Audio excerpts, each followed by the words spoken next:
Selamat pagi. Majelis Jemaat GPIB Immanuel Landasan Banjarbaru mengucapkan selamat beribadah pada Minggu ke-6 sesudah Paskah. Kiranya ibadah yang kita lakukan saat ini berkenan di hadapan Tuhan dan kita diberkati olehnya. Pemberita firman pada ibadah ini adalah Bapak Pendeta Agus Prasetyo Milono. Ungkapan situasi. Jiwaku selalu teringat akan hal itu dan tertekan dalam diriku. Tetapi hal-hal inilah yang kuperhatikan. Oleh sebab itu, aku akan berharap takkan berkesudahan kasih setia Tuhan, tak habis-habisnya rahmat-Nya, selalu baru tiap pagi, besar kesetiaan-Mu. Ratapan 3 ayat 20 sampai 23. Jemaat, marilah berdiri untuk menyambut firman Tuhan hadir di tengah-tengah persekutuan kita. Mari kita menghadap Tuhan dengan bernyanyi dari Kidung Jemaat 27, 1 dan 2, meski tak layak diriku.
Pertolongan kita adalah dalam nama Tuhan yang menjadikan langit dan bumi.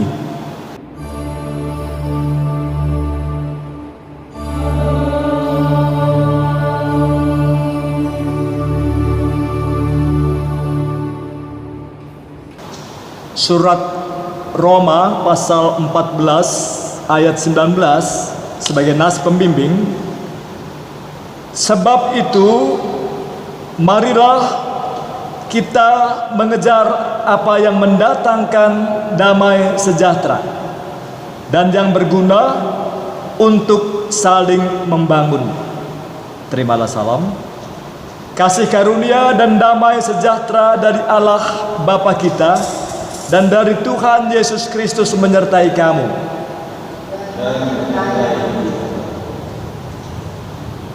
Kidung Jemaat 231.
dengan rasa sesal dan malu, dan dengan kerendahan hati, marilah mengaku akan dosa-dosa kita.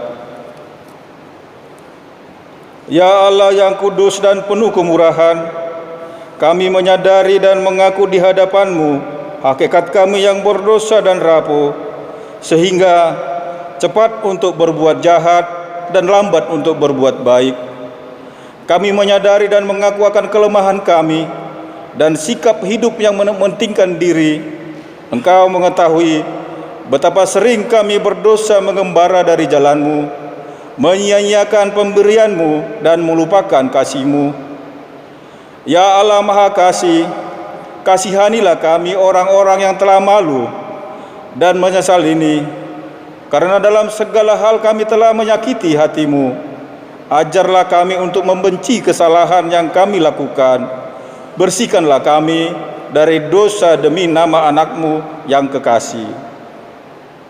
Tolonglah kami, ya Allah yang pengasih, agar kami hidup dalam terang-Mu dan berjalan pada jalan-Mu sesuai perintah Yesus Kristus Tuhan kami. Demikian pengakuan umat-Mu, dengarlah ya Tuhan.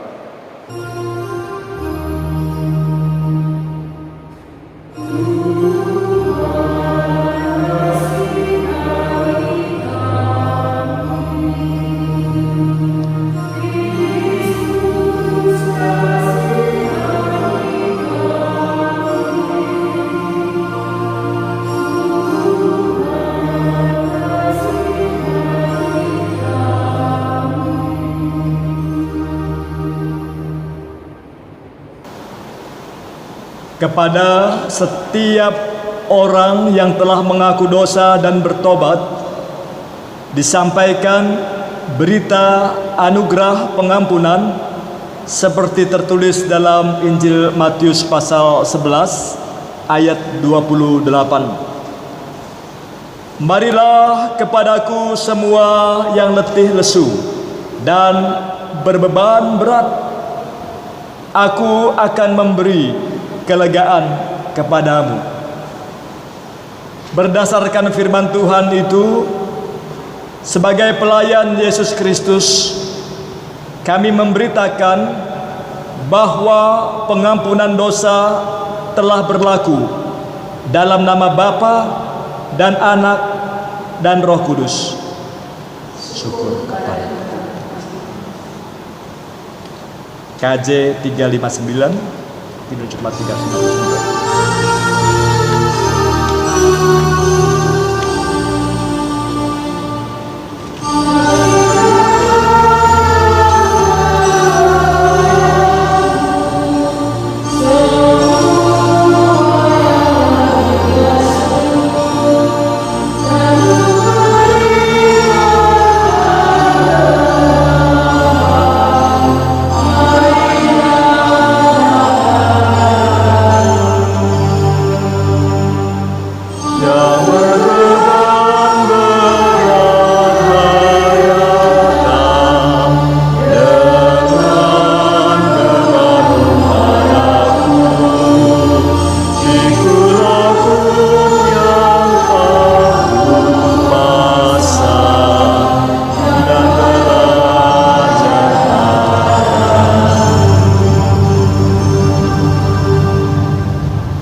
Marilah kita berdiri untuk mendengarkan petunjuk hidup baru seperti tertulis dalam surat Kolose pasal 3 ayat 12 sampai 17. Demikian tertulis, karena itu sebagai orang-orang pilihan Allah yang dikuduskan dan dikasihinya, kenakanlah belas kasihan, kemurahan, kerendahan hati, kelemah lembutan dan kesabaran. Sabarlah kamu seorang terhadap yang lain, dan ampunilah seorang akan yang lain apabila yang seorang menaruh dendam terhadap yang lain, sama seperti Tuhan telah mengampuni kamu, kamu perbuat jugalah demikian. Dan di atas semuanya itu, Kenakanlah kasih sebagai pengikat yang mempersatukan dan menyempurnakan.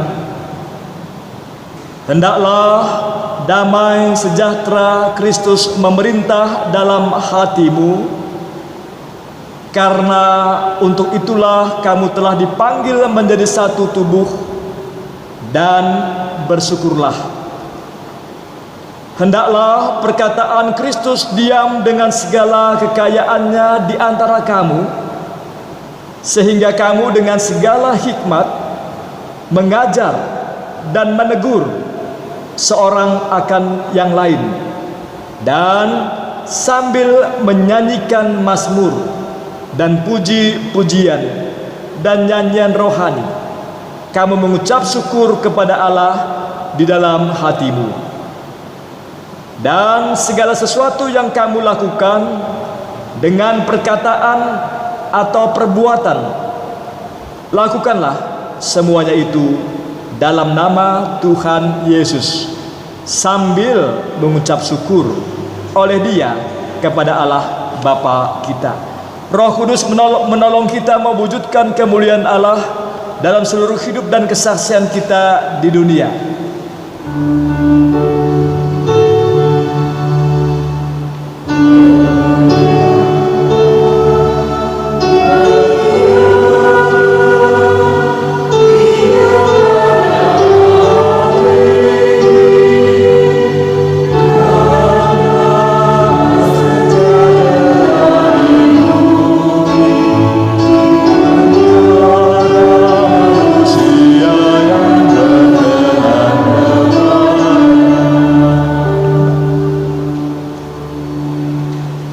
Silakan Joy atau Marbun.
Bapak Ibu, saudara-saudara yang berada di rumah-rumah, mari kita siapkan hati kita untuk kita membaca, mendengar, dan merenungkan firman Tuhan di minggu hari ini. Pembacaan Alkitab didasarkan dari surat 1 Korintus pasal 11 ayat 17 sampai 23. 1 Korintus pasal 11 ayat 17 sampai 23.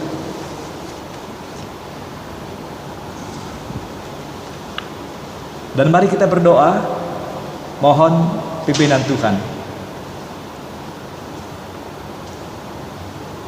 Di dalam hening kami tertunduk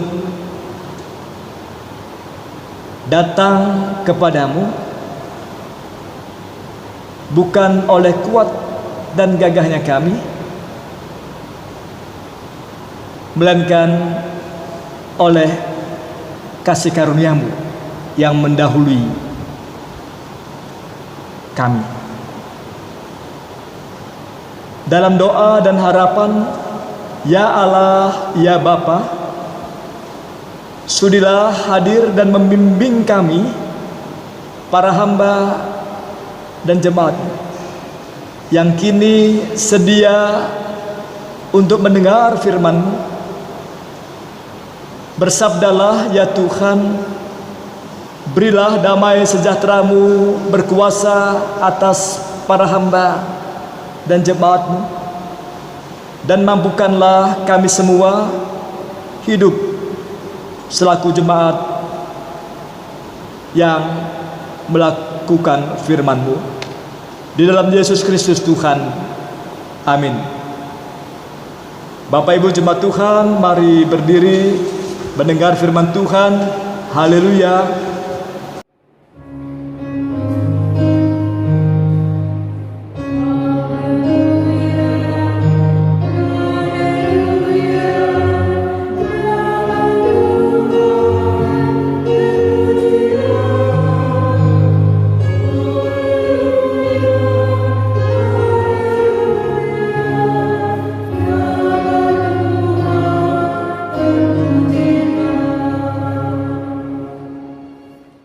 Bacaan Alkitab hari ini dari 1 Korintus 11 ayat 17 sampai dengan ayatnya yang ke-23 yang menyatakan, dalam peraturan-peraturan yang berikut aku tidak dapat memuji kamu, sebab pertemuan-pertemuanmu tidak mendatangkan kebaikan, tetapi mendatangkan keburukan. Sebab pertama-tama aku mendengar bahwa apabila kamu berkumpul sebagai jemaat, ada perpecahan di antara kamu. Dan hal itu sedikit banyak aku percaya. Sebab di antara kamu harus ada perpecahan, supaya nyata nanti siapakah di antara kamu yang tahan uji. Apabila kamu berkumpul, kamu bukanlah berkumpul untuk makan perjamuan Tuhan. Sebab pada perjamuan itu tiap-tiap orang memakan dahulu makanannya sendiri, sehingga yang seorang lapar dan yang lain mabuk. Apakah kamu tidak mempunyai rumah sendiri untuk makan dan minum? Atau maukah kamu menghinakan jemaat Allah dan memalukan orang-orang yang tidak mempunyai apa-apa? Apakah yang kukatakan kepada kamu memuji kamu? Dalam hal ini aku tidak memuji. Sebab apa yang telah kuteruskan kepadamu telah aku terima dari Tuhan, yaitu bahwa Tuhan Yesus pada malam waktu ia diserahkan mengambil roti. Hendaklah firman Tuhan diam dengan segala kekayaannya di antara kamu, dan ucaplah syukur kepada Allah.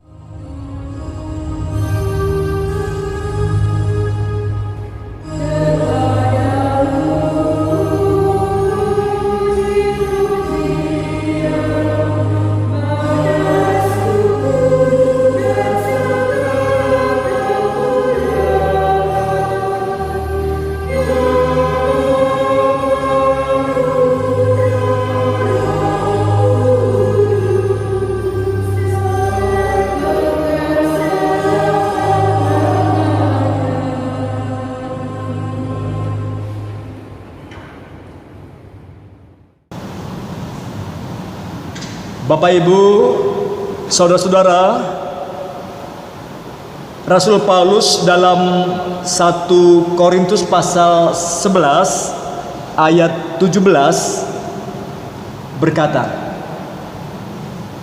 dalam peraturan yang berikut, aku tidak dapat memuji kamu, sebab pertemuanmu tidak mendatangkan kebaikan, tetapi mendatangkan keburukan. Saudara, tidak mudah memang untuk memahami ucapan Paulus tersebut. Tapi baiknya marilah kita berempati, turut menyelami apa yang menjadi keprihatinan Paulus dalam suratnya itu. Mari kita menempatkan diri di posisi Paulus sebagai rasul hamba Kristus, atau sebagai orang tua didik, sebagai bapa, sebagai guru yang peduli dan bertanggung jawab terhadap anak-anaknya, terhadap murid binaannya, terhadap jemaat yang dilayaninya. Dan karena itu, mari kita masuk dalam ruang teks berita surat Paulus kepada jemaat di Korintus. Jemaat Korintus adalah jemaat yang memiliki aktivitas kegiatan rohani yang baik. Bisa dibaca itu di 1 Korintus pasal 1 ayat 4 sampai 7. Mereka suka berkumpul bersama-sama di rumah-rumah jemaat untuk memecah-mecahkan roti dan berdoa. Sepertinya tidak ada yang salah dari kegiatan tersebut. Terlebih, Alkitab juga menyatakan bahwa salah satu ciri jemaat mula-mula adalah berkumpul, bersekutu, dan memecah-mecahkan roti. Bisa dibaca dalam Kisah Rasul pasal 2 ayat 41 sampai 47. Ya, mereka atau warga jemaat mengadakan pertemuan dan mereka memecah-mecahkan roti yang merujuk kepada perkataan perintah Yesus sendiri pada saat perjamuan malam. Matius 26 ayat 26 sampai 28. Jadi besar kemungkinannya bahwa pertemuan yang diadakan jemaat Korintus itu adalah pertemuan yang disertai dengan perjamuan. Orang membawa persembahan dalam bentuk makanan atau uang sebagai biaya untuk penyediaan makanan, dengan tujuan agar orang miskin yang tidak mempunyai makanan di rumah bisa ikut makan bersama. Baca dalam Kisah Rasul pasal 6 ayat 1 sampai 6. Perjamuan itu bersifat diakonal dan terjadi setiap minggu. Bahkan menurut catatan Kisah Para Rasul pasal 2 ayat 46, perjamuan itu terjadi setiap hari. Ibadah perjamuan tidak dilakukan secara individu, melainkan bersama dan dalam komunitas. Prakteknya, pertemuan ibadah perjamuan diawali dengan pengucapan syukur yang berupa persembahan dalam bentuk natura, berupa roti dan anggur. Umat sendiri memberikan persembahan dengan mengantarkannya ke altar untuk kemudian dibagikan di antara mereka dalam makan bersama yang disebut komuni atau dalam kebersamaan. Persembahan yang dibawa oleh setiap warga jemaat itu sebagai wujud ungkapan syukur atas keselamatan yang telah dianugerahkan Allah melalui Yesus Kristus, kita sudah menerima keselamatan.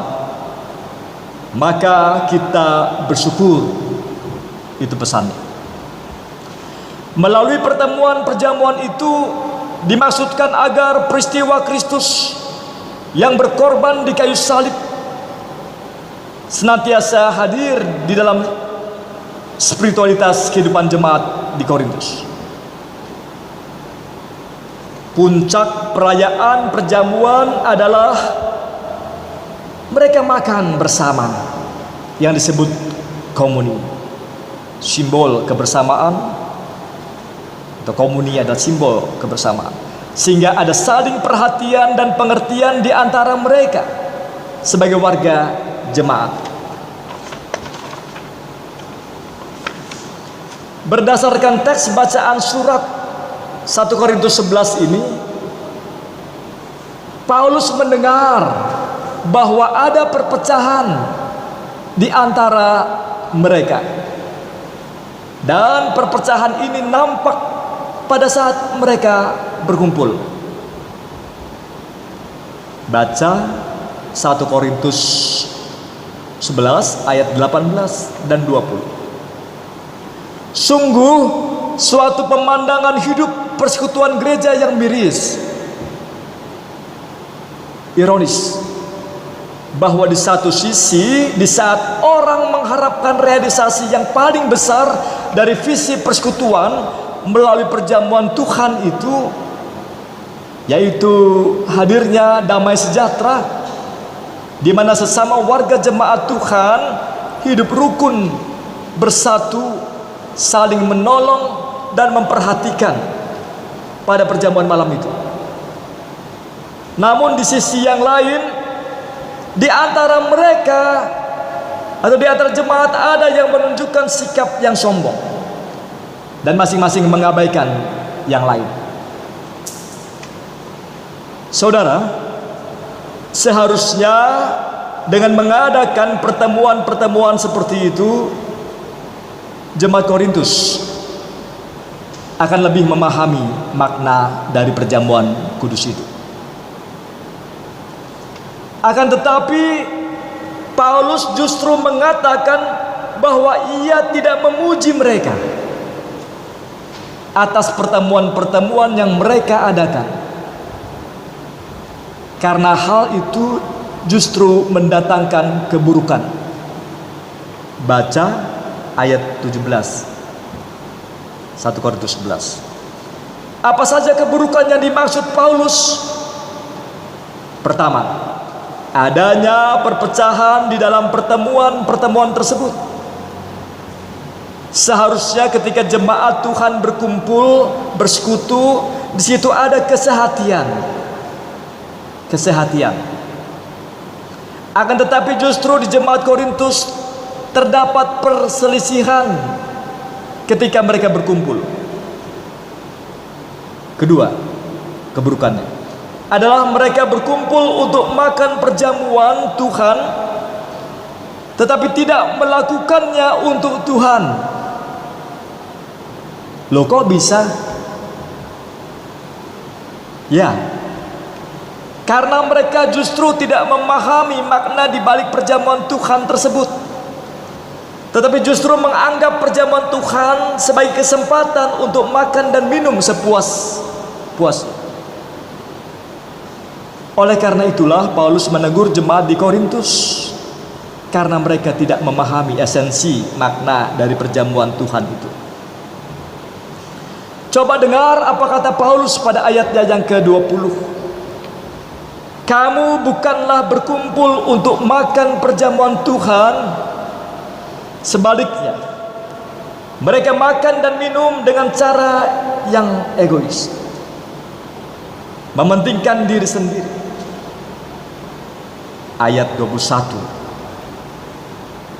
tertulis, beberapa orang yang jelas lebih kaya di antara mereka telah membeli makanan lebih dulu dan tanpa menunggu yang lain makan makanan itu.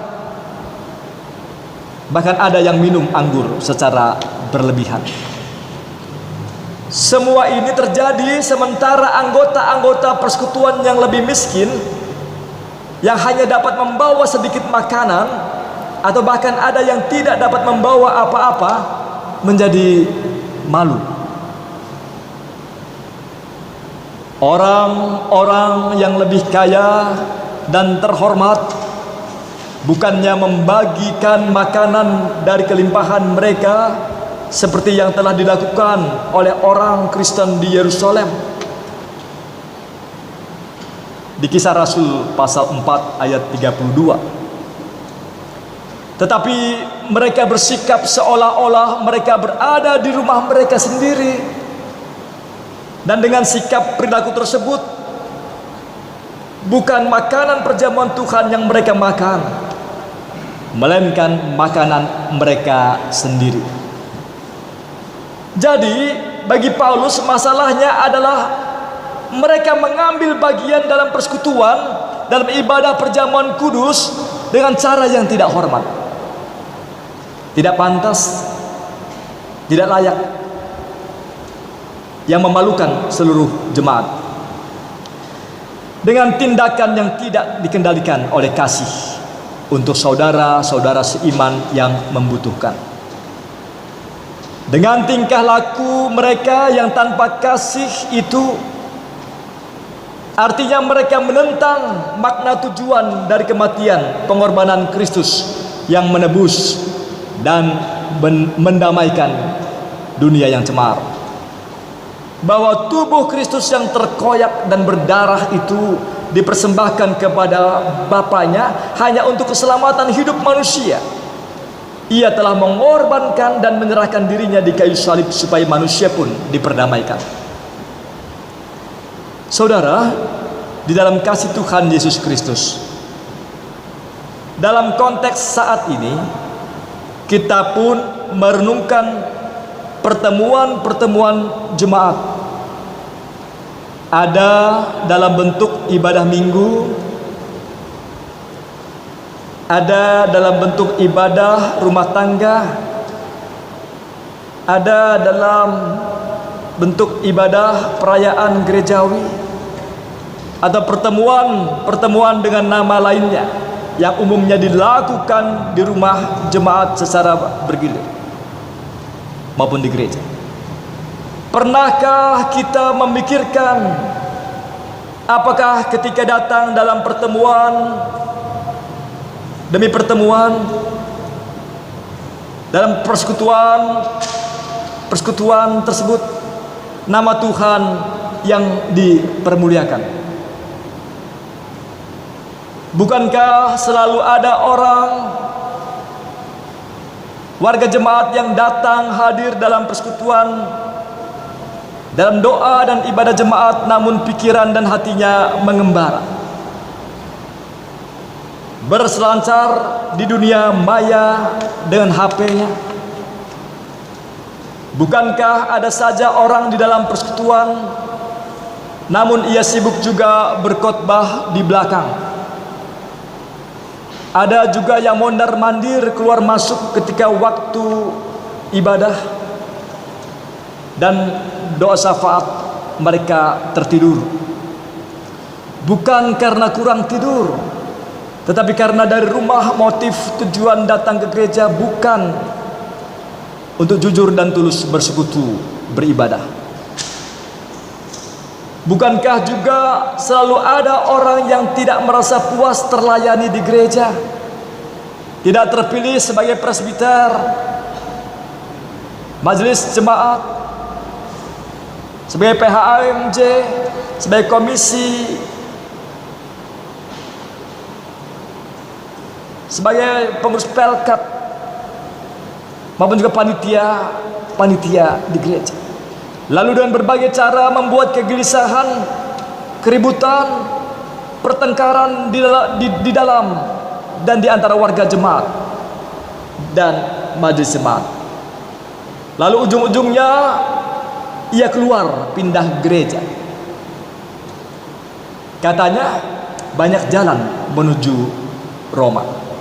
Dan ketika di tempat gereja yang baru, ia pun bersaksi atas nama Tuhan Yesus Ia bersyukur, katanya, di tempat gereja baru aku bisa bertumbuh. Di tempat lama, di GPIB, kering. Saya tidak bertumbuh, berkembang.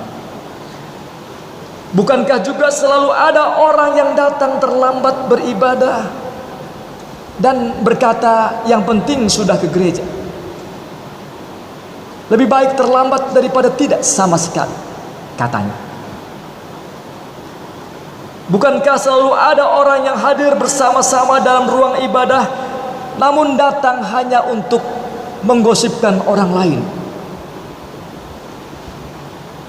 Bukankah dalam pertemuan ibadah jemaat ada saja sikap yang tidak menghormati berkat Tuhan yang dipersembahkan? Orangnya tidak hadir, tapi amplopnya selalu hadir. Ada lagi, uang persembahannya besar, ternyata dari hasil korupsi, hasil mencuri, hasil memeras dan menekan orang. Bukankah ada juga sikap perilaku pelayan Tuhan dalam ibadah ketika tiba pengumpulan dan penghitungan uang kolekte, amplop dan kotak persembahan di ruang konsistori,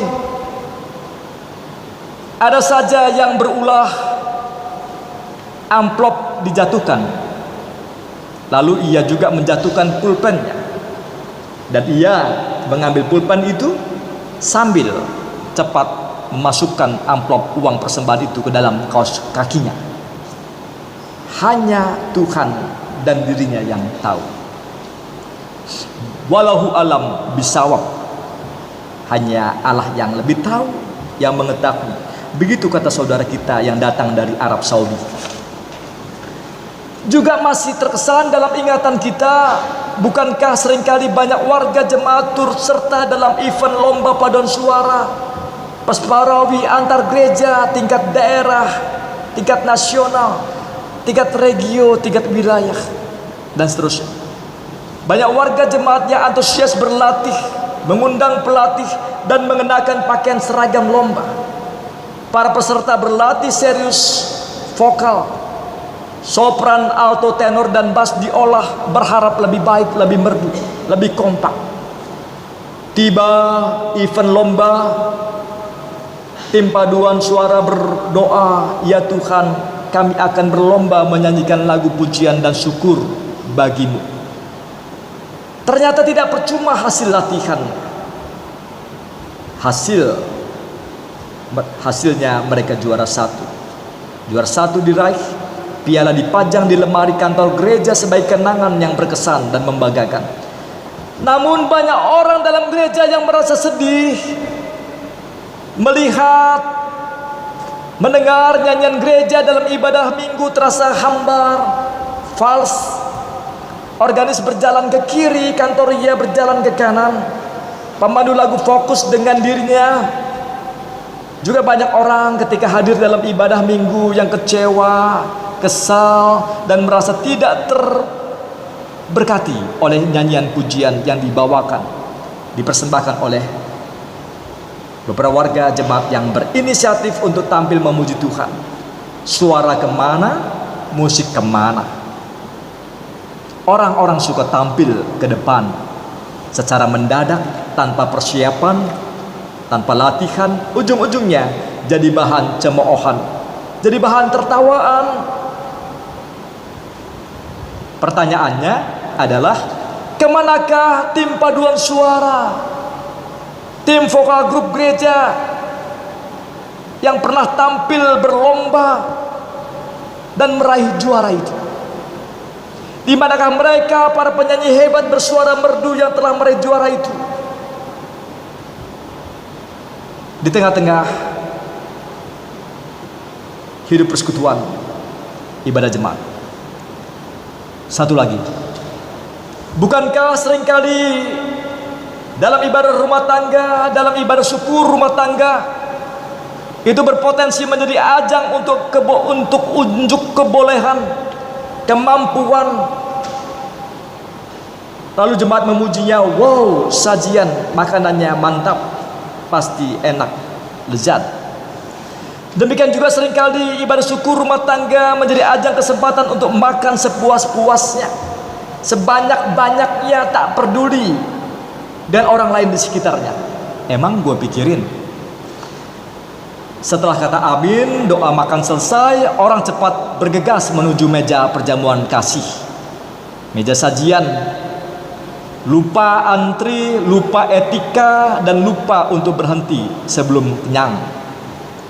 Nasi berbukit-bukit, pokoknya santap dan lahap sampai tuntas.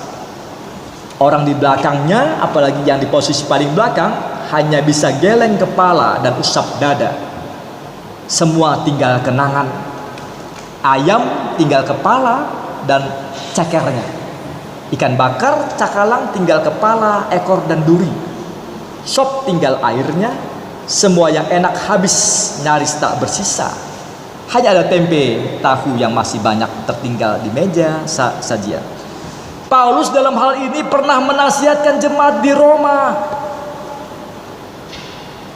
Sebab itu, kata Paulus, sebab itu marilah kita mengejar apa yang mendatangkan damai sejahtera dan yang berguna untuk saling membangun. Roma 14 ayat 19. Kata wong Solo, urip iku urup. Urip iku urup. Hidup itu nyala. Makna filosofi ini luar biasa, bahwa kita dilahirkan di dunia ini bukan untuk berdiri sendiri, berkuasa dan semua hanya untuk diri sendiri. Akan tetapi kita lahir untuk saling memberi, saling menolong, saling membantu sesama tanpa ada rasa pamrih. Orang Batak menyebutnya marsiurupan, saling membantu.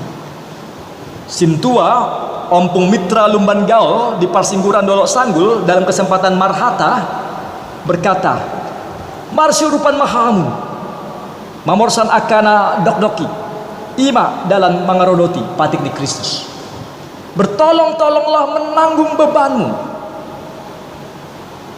Bagi orang warga di Minahasa, hal semangat berbagi itu tidaklah asing, karena etos kerja dan pergaulan sosial masyarakat Minahasa juga mengingatkan nasihat founding fathers-nya, salah satunya Bapak Samratulangi asal Tondano Minahasa. Buah pikirannya yang membumi bagi masyarakat Minahasa ialah sitou tumou tou, bahwa manusia atau orang hidup haruslah saling hidup menghidupi. Saudara, bukan makanan yang penting, tetapi kasih itu jauh lebih penting. Mari saat ini kita introspeksi diri. Yang kata Paulus, menguji diri. Sebagaimana Paulus menasihatkan kepada warga jemaat di Korintus untuk tiap-tiap orang menguji hatinya, menguji motif, niatnya, dan menguji diri sendiri sehubungan dengan motivasi mereka dalam mengambil bagian dalam ibadah, dalam persekutuan, dan dalam perjamuan itu.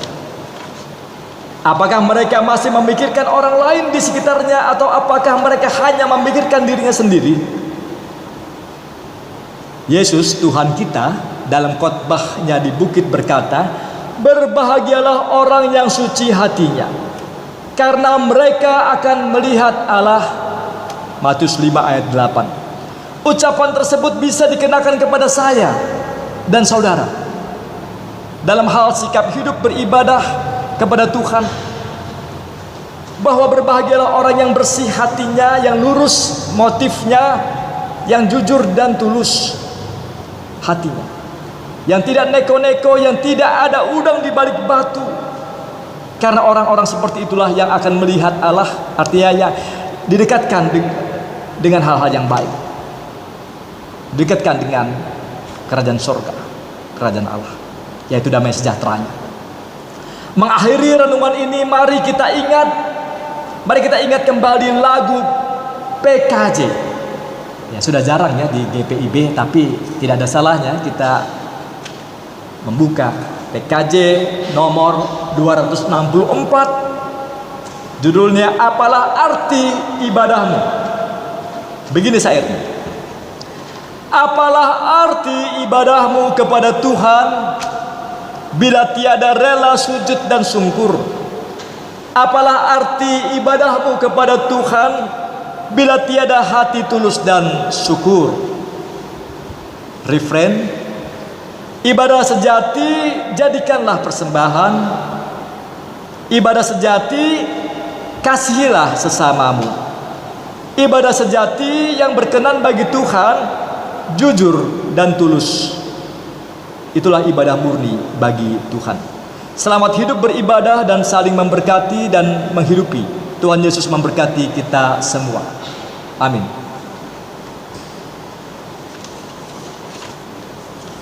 Hidung jemaat 448.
Bapak Ibu jemaat Tuhan, mari kita berdiri. Yang masih bisa berdiri.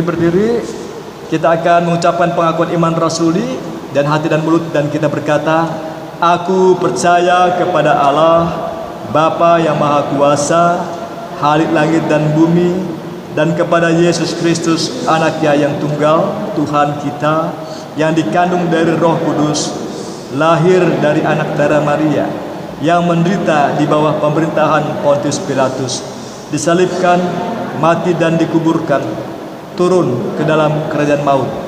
Pada hari yang ketiga, bangkit pula dari antara orang mati, naik ke surga, duduk di sebelah kanan Allah, Bapa yang Maha Kuasa, yang akan datang dari sana untuk menghakimi orang yang hidup dan yang mati.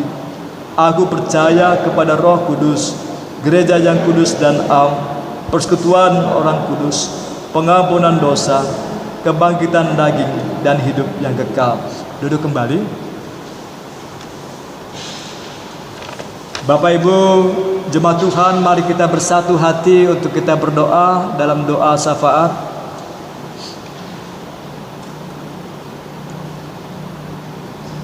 Bersama seluruh kawanan domba umat gembalaanmu, kami duduk tertunduk, merendah hati, mengucap syukur.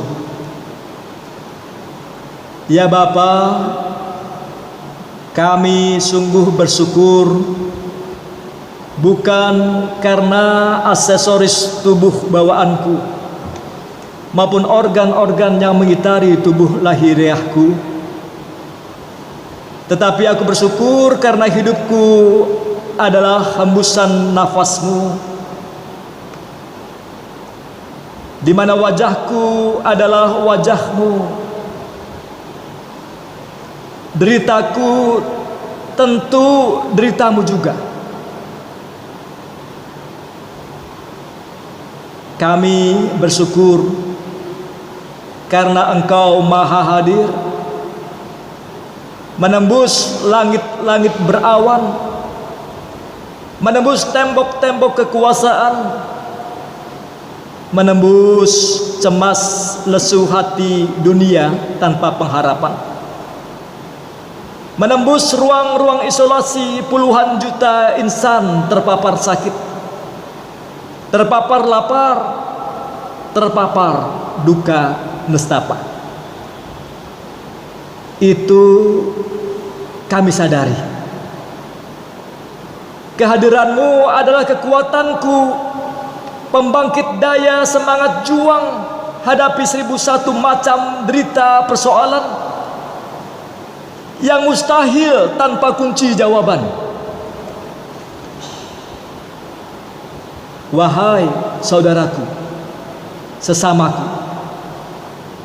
mari makan untuk hidup, dan bukan hidup untuk makan.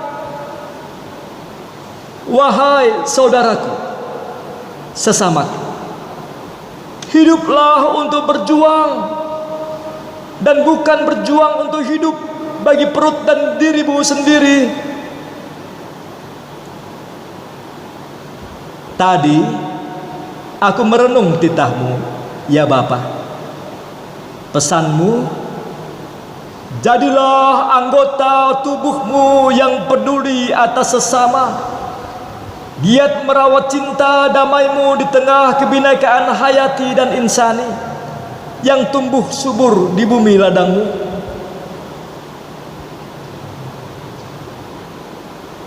Ya Allah, saat dunia terpapar sakit dan lapar, kami datang tertunduk membawa diri kepadamu, merindu surgamu, merindu bumi penuh cinta, kasih dan damaimu. Dengan wajah dingin dan getir kami memandang wajahmu, dan Engkau Bapa memandang wajahku. Dalam 1001 derita bumi, 1001 derita manusia, gambarmu. Pandanglah ya Bapa, puluhan miliar wajah-wajah kotor berbeban dosa berat, lesu tak berdaya, berada di kolong langitmu, berdiri di atas tanahmu, juga berbaring di lubang-lubang tanahmu. Bersama umatmu, di dalam doa syafaat ini kami ajukan proposal doa dan permohonan. Kami bawa permohonan kepadamu bagi dunia yang sedang sakit dan krisis. Kami bawa permohonan bagi warga masyarakat bangsa Indonesia, para aparatur negara, Bapak Presiden, Wakil Presiden, para menteri, para gubernur, bupati, wali kota di berbagai daerah dan provinsi, serta pemerintahan di desa. Kami bawa para abdimu, TNI di garis terdepan mengawal NKRI harga mati, Polri pengayom dan penegak ketertiban dan keamanan masyarakat.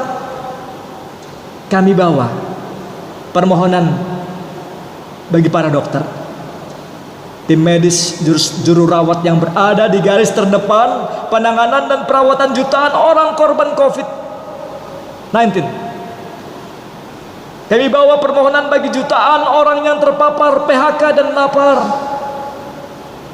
Kami bawa permohonan bagi warga jemaatmu lintas denominasi dimanapun, dalam mengemban amanat panggilan dan pengutusan di ladangmu.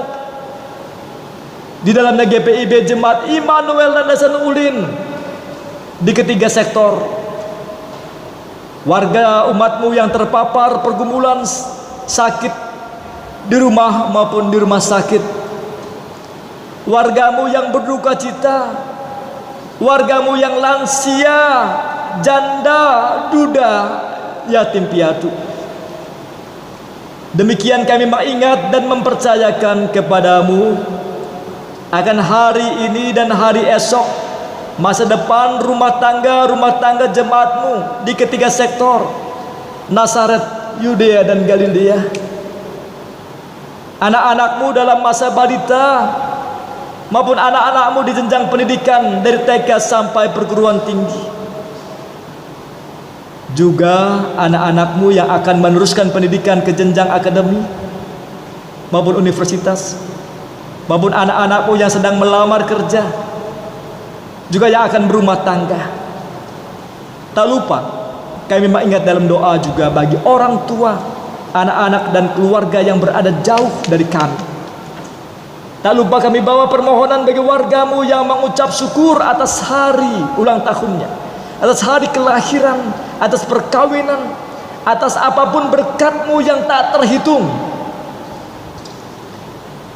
Sudilah Engkau, ya Bapa, menerima, mendengar proposal doa umatmu. Sudilah di dalam kasih kemurahan-Mu yang besar menyegarkan dan memulihkan jiwa raga para hamba dan warga umat-Mu yang letih lesu dan berbeban berat. Berilah hati bersih, jujur para hamba dan umat-Mu, menerima kenyataan hidup dengan jiwa besar dan semangat pengharapan yang daripada-Mu. Berilah kami hati yang terbuka, rendah dan tulus untuk berserah diri kepadamu, dengan tetap teguh beriman pada firman-Mu bahwa Engkau Bapa turut bekerja di dalam segala sesuatu untuk mendatangkan kebaikan bagi orang yang mengasihi, bahwa Engkau menyelidiki dan mengenal aku, bahwa Engkau mengetahui kalau aku duduk atau berdiri, bahwa Engkau mengerti pikiranku dari jauh, Engkau memeriksa aku kalau aku berjalan dan berbaring. Segala jalanku Kau maklumi. Kini kami bersyukur dan bersukacita, dan kami kuat hanya di dalam-Mu. Ya Bapa, oleh firman-Mu kami percaya Engkau mengenal apa yang kami butuhkan dan harapkan, dan karenanya kami berserah. Kami mau berlatih percaya dan mempercayakan diri hidup kami seutuhnya di dalam Yesus Kristus Tuhan, sumber damai sejahtera yang telah mengajar kami berdoa.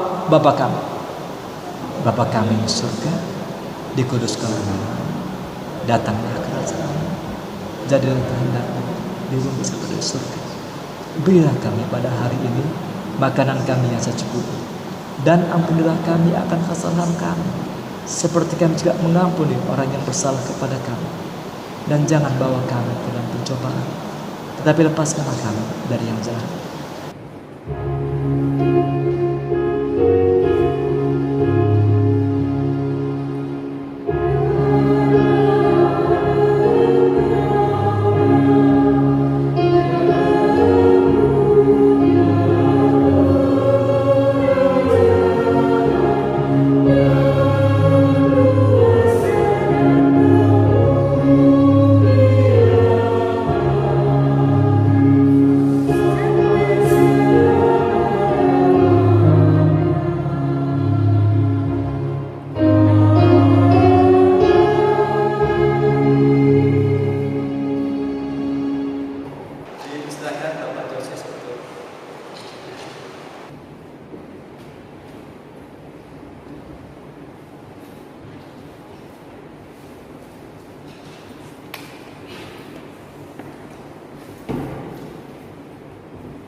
Jemaat yang diberkati Tuhan, sekarang saatnya mengungkapkan syukur hati kita dengan pemberian puji-pujian, bahkan dengan kesediaan untuk memberi diri bagi kemuliaan namanya. Jemaat menyanyi, sekarang beri syukur. Kidung Jemaat 287B, bait 1 dan 2.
Yang diberkati Tuhan, mari berdiri, kita berdoa secara berbalasan. Ya Tuhan Yesus, Engkaulah segala-galanya dan sumber hidup kami. Apa yang kami berikan ini adalah dari tangan-Mu juga, dan karena itu kami persembahkan seluruhnya untuk kemuliaan nama-Mu. Ya Yesus, Anak Domba Allah, Engkaulah yang menerima segala kuasa dan kekayaan, hikmat dan kekuatan, hormat, kemuliaan, dan puji-pujian. Amin. Bapak Ibu silahkan duduk. Kita akan membacakan Warta Jemaat Minggu 17 Mei 2020. Atas nama Majelis Jemaat GPIB Immanuel Landasan Ulin, kami mengucapkan terima kasih kepada semua jemaat yang telah melaksanakan ibadah minggu dan ibadah keluarga di rumah masing-masing jemaat, dan juga telah mengumpulkan kolekte amplop syukur persepuluhan dan diserahkan ke gereja melalui koordinator sektor, majelis setempat yang terdekat di rumah ataupun melalui transfer melalui rekening gereja, dan juga disiapkan kotak khusus yang tersedia di kantor sekretariat gereja. Kiranya Tuhan memberkati persembahan saudara-saudara. Berbagai jenis penerimaan persembahan dari warga jemaat, kolekte ibadah maupun amplop syukur dan persepuluhan akan tetap dicatat dan dilaporkan melalui warta jemaat mingguan yang akan dikirimkan oleh PHMJ berbentuk file PDF ke grup WA sektor masing-masing. Bagi jemaat yang tidak mendapatkannya, dapat menghubungi majelis terdekat untuk dapat dikirimkan warta jemaat melalui WA. Persembahan kolekte dalam ibadah rumah tangga di rumah-rumah tetap dilaksanakan. Demikian juga dengan kolekte ibadah hari Minggu, maupun juga amplop syukur jemaat dan persepuluhan tetap dilaksanakan sebagai wujud pengakuan iman bahwa Tuhanlah sumber segala berkat, daripadanyalah semua yang telah kita terima melalui hidup pekerja pelayanan. Apabila ada warga jemaat yang rindu untuk memuji Tuhan dalam ibadah hari Minggu, di hari perekaman Jumat dipersilahkan untuk mengisi pujian, solo atau duet dengan terlebih dahulu berkoordinasi dengan koordinator sektor masing-masing atau langsung pada hari Jumat pukul 10 WITA bertempat di gereja. Terima kasih.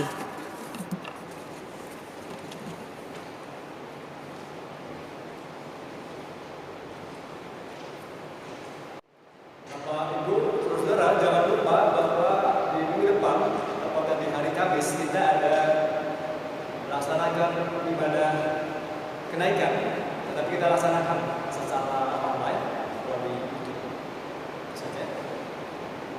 Jemaat Tuhan, pergilah dalam damai sejahtera Tuhan dan lakukanlah firman-Nya. Mari kita berdiri, kita menyanyikan kajian 338.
Arahkanlah hati dan pikiranmu kepada Tuhan dan terimalah berkat-Nya.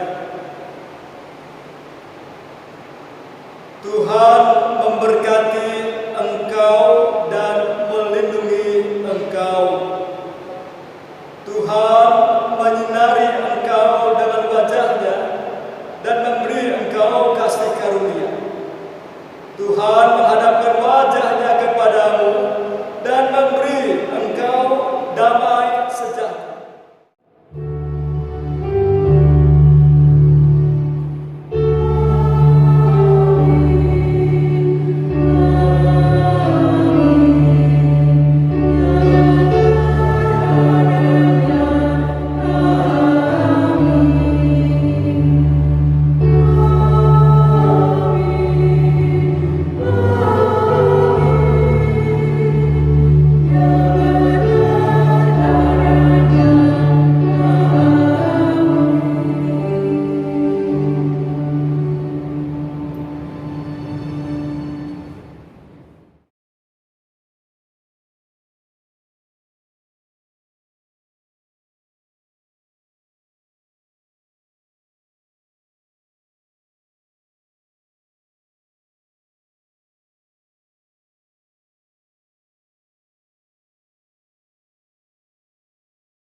Atas nama Majelis Jemaat GPIB Immanuel Landasan Ulin, kami mengucapkan selamat hari Minggu bagi kita semua. Tuhan Yesus memberkati.